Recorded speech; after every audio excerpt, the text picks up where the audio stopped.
ગુજરાત રાજ્ય યોગ બોર્ડ દ્વારા અંકલેશ્વરમાં મેદસ્વીતા મુક્ત ગુજરાત શિબિરનું સમાપન।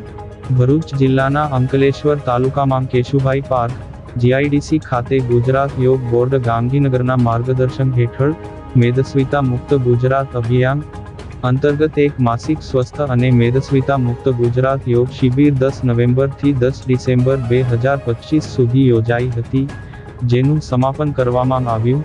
શિબિર દરમિયાન યોગ ટ્રેનર સીતાબેન, જાગૃતિબેન અને શીતલબેન દ્વારા સફળ સંચાલન કરવામાં આવ્યું।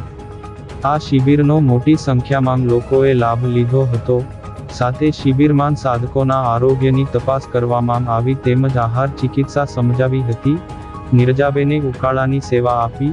ભરૂચ જિલ્લા યોગ કોર્ડિનેટર કામિનાબા રાજના નેજા હેઠળ યોગ કોચ અશોકભાઈ, વિરેન્દ્રભાઈ અને યોગ ટ્રેનર ટીમ સહયોગથી શિબિર સફળ રહી હતી। આ પ્રસંગે બ્રહ્માકુમારી અનિલાદીદી, ભરૂચ જિલ્લા કિસાન મોરચા બીજેપીના જિલ્લા પ્રમુખ નિકુલભાઈ સહિતનાઓ ઉપસ્થિત રહ્યા હતા।